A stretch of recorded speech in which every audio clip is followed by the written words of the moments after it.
If you're going to war and you need a pistol that absolutely, positively will work every single time, you would be wise to choose a Sig P226. If you have the choice. If you're in the military, I know that you probably will not have the choice and kind of be stuck with what they give you. Some people do, it just depends what unit you're in. You might have a little bit of latitude there. But this is an outstanding war choice, and it has been proven, we'll get to that in this point, over many years. Welcome to Nutnfancy's review, tabletop version of the Sig P226. And yes, even though I love the Sig so much, I will not pull any punches as I go step by step down these categories you're looking at, and I'm going to pit it up against my other favorite, the Glock 17, which I maintain is still, in many ways, the standard for all 9mm pistols. Heck, any caliber pistol to measure up to in terms of all these things we're looking at. It's kind of like comparing two of your favorite children against each other, or two of your children. They're all favorites, right? I mean, how do you choose? They each have their own distinct qualities that you love, and there's some things, maybe qualities you don't love so much, but nevertheless, you dig them both. It's kind of hard for me to put these two together, but in terms of my reviewing integrity, I will do it. Now, I'm going to start you out on this series of videos, and by the way, just a little bit of ROE on how this is going to work. I am going to try to do 2 15-minute videos. I might have to do 3, it just depends. There is always so much to talk about, and in terms of the Sig 226, there's lots to talk about, and I think most of it you'll find interesting. So what's going to happen is if I'm not able to fit it all into 15-minute videos, I might have to split them up. I apologize for that. Let's just see what happens. But my time is short, so I need to make this work, and I always screw up doing multiple takes, wasting time, so wish me luck. Now, first thing we're going to do is clear the table, and we're going to talk a little bit about the history of the Sig P226. Now, this one is a rail version, and let's go ahead and do our clearance check on that real quick. Sure enough, it's empty. I've checked it before, I'll check it again, and yet we'll still treat the gun as if it's loaded. We will never take it for granted, and unless I might put a snap cap in it to show you the trigger, but that's about all I'll do. And rest assured, the gun is always pointed in a safe direction. There's no people or anything that way that could be injured should indeed a round go off. And even though the gun is checked safe, we always treat it as if it was loaded with great respect. So, back to the history of the Sig 226. Again, like I mentioned in several other videos that I have out there and will have out there, the Sig 226 competed in the trials for the U.S. service pistol back in the 80s. It didn't win. Why didn't it win? Well, there is a report that says the GAO office issued a criticism of the Sig saying that it had frame failures at around the 7,000 round mark, albeit it had passed the 5,000 round requirement. I don't have that substantiated, so I'm not going to state that as fact. I'll just throw that out there. I have always heard from several credible sources that the reason Sig lost was on pure cost alone. In other words, it was a more expensive package for the military to purchase, and I would be more apt to believe that. Especially after having fired the M9, i.e. the Model 92 Beretta, a lot in my military career, and I've seen all kinds of failures with that gun.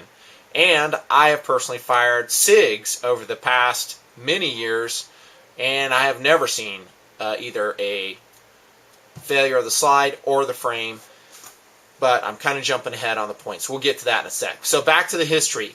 It lost out on competition. However, it had a shot in the arm when it was adopted by the Navy SEALs after they had suffered many catastrophic slide failures of the Model 92 or M9 Beretta, which had won the service pistol contract.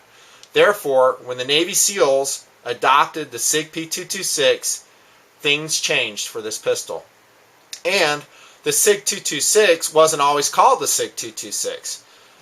It was actually first imported in the early 80s, I believe, by Browning under the name the Browning BDA, and it was not successful. There's a couple reasons why I believe it wasn't successful. One, that BDA, the Browning version, had its heel clip the magazine catch located on the butt of the gun, a la European style. American shooters have never cared for that so much. Another reason it failed, I believe, is it just looked different. Americans back in the 80s were very used to pistols looking like the 1911, with very slender lines and very slim grip, and the BDA just looked blocky. And it took a while, actually a long while, for the American shooter to warm up to a gun that looked like the Sig. And I'm going to tell you here in a sec one thing that changed that. So the BDA was not successful. Then it came back and was imported by Sig Arms. And this is an older Sig 226. Both of these are loaned to me for review purposes. I appreciate that. And this one was imported by Sig Arms, which at the time was located at Herndon, Virginia. Let's see if that will focus there. You might be able to get a view of that stamp. It's not doing so good, is it? There it goes. So this is an older Sig 226, but it has the relocated magazine catch to where any normal shooter will like it. I'll always like it there. Not always, but generally. And then, of course, we have a modern rendition of the Sig 226 right here. So let's go back to the Navy SEALs' use of the Sig 226. And I'm going to go ahead and unclip this and try not to give you a headache as we come over to the computer screen, because I do not want to print these out and waste all the ink. And here we see a Navy SEAL coming out of the water with a Sig 226. This is off the Navy SEAL website, I believe. Cool shot.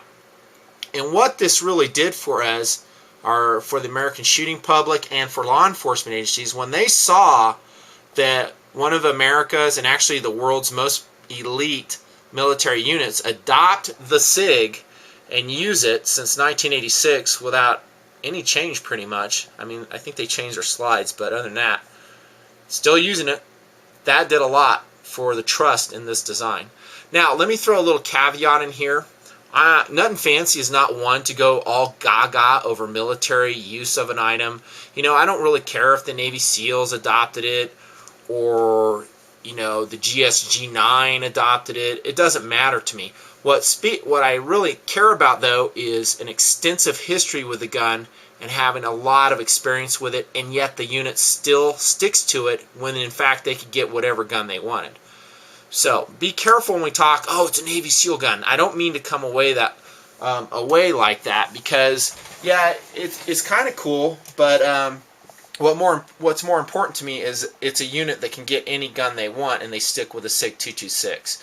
And an outgrowth of their experience with a Sig 226 proves it to be very reliable. Again, I'm kind of jumping ahead to track record, which we'll talk about again, but just a little asterisk there. Let's not go all gaga when we say a certain unit or something has adopted a pistol. There's a lot of internet rumor about such things, and it just kind of expands to turn into disinformation. But so that was good. A lot of law enforcement agencies, after this was adopted it as well. And to this day, the Sig soldiers on with a lot of police forces around the country. Now, another shot in the arm that allowed the American shooting public to really dig the design is, yes, the Navy SEALs adopted it, but also it was featured in some very prominent movies. And I think this dude's name is Michael Biehn, very famous actor, and he's had some cool roles. One of those roles was in the movie The Abyss, and The Abyss starred him as a Navy SEAL team leader. You might remember him, who got oxygen narcosis, and he started acting all whacked out. Well, if you look in that movie, The Abyss, in his waistband is a Sig 226. And that helped a lot to motivate shooters around the country to start looking at the gun. In fact, Sig, for a long time, was a very favorite of Hollywood.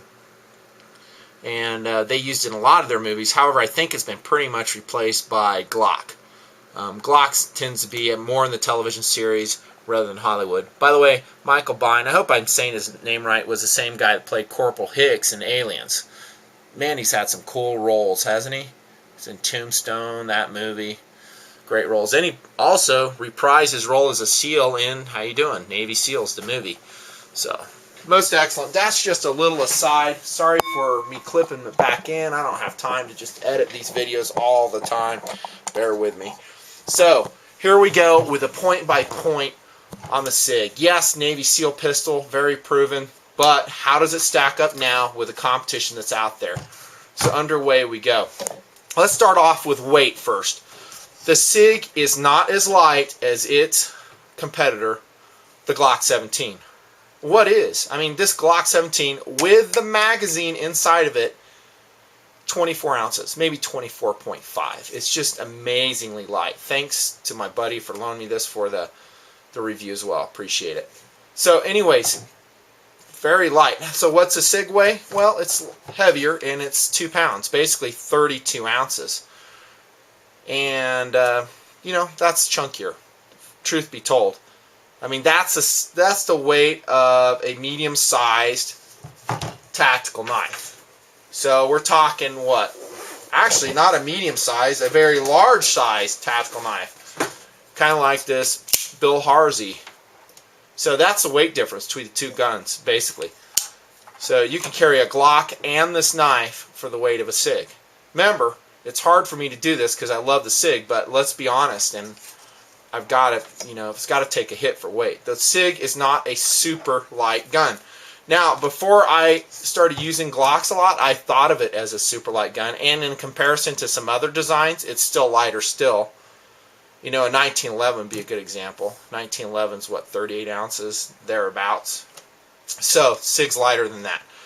But the thing about, and this is going to kind of jump ahead to ergonomics, the thing about the Sig is that even though it is a little bit heavier, you don't really notice it as far as ergonomics go. But it's chunkier. How about firepower? The Sig holds up quite nicely in the field of firepower. Now, while a Glock 17 magazine holds 17 rounds normal, if we put a +2 base plate on it, then it will hold 19. But here's a standard Glock magazine, and you can see that indeed it's a 17 rounder. And on the left is a Sig magazine holding 15 rounds. So it's short 2 rounds. So it loses, truth be told. It just does. We put a +2 base plate on this, easy enough to do, very easy and legal. Then it wins even bigger. It's going to win by 4 rounds. Now, honestly, the Glock magazine, the 19 rounders, i.e. the ones with a +2 base plate, you're better off to download them to 18 rounds. It's really hard to load them. It's easier on the spring, and it's just better. So in practical terms, a +2 mag base plate on a Glock magazine is actually, in my opinion, an 18 round mag. However, let's talk about some caveats with firepower with the Sig. There are some very excellent magazines out there. Where did I put those? That will increase your firepower by a couple rounds. Now, this magazine is, of course, a factory 15-round magazine. Let's just place that right there. But you can easily go to CDNN Investments and buy this equally outstanding magazine, also made by Mekgar of Italy. Let's focus in on this. Maybe you can see the Tang stamp there. See that? That is your sign of quality, guys, if you have a magazine. And they actually make many of the magazines for regular pistols. Beretta uses them. I've heard rumors that Mekgar makes all of Sig's magazines as well. I don't know about that for sure, though. But I will tell you the Mekgar magazine is outstanding. It's very reliable. Heat-treated steel. It's just as quality as you can get in a magazine. You can see this one has a bright blue finish on it. I don't really care so much about that. That's fine with me. I don't need my magazines to be matte finished necessarily. And the interesting thing about this Mekgar is, look, it's a 17-round magazine. So it puts it on par. I'm trying to get you to focus on that. There you go. It puts it on par with, how you doing, the Glock 17. So now we're neck and neck if we use a Mekgar magazine. So, not too bad. And it actually gets better for the Sig. Another thing you can do for the Sig is buy the factory. So much stuff around here, I gotta find it. The factory 20-round mags. Now, the owner loaned me this pouch. He has a very nice setup. Here he has an extended Eagle pouch from way back. I don't even know if they make that pouch anymore. And this pouch holds 3 factory 20-round Sig magazines. coming to the end of my planned 15 minutes, so I'm going to pick it up in part 2 when we're talking about the firepower of the Sig P226. Nutnfancy.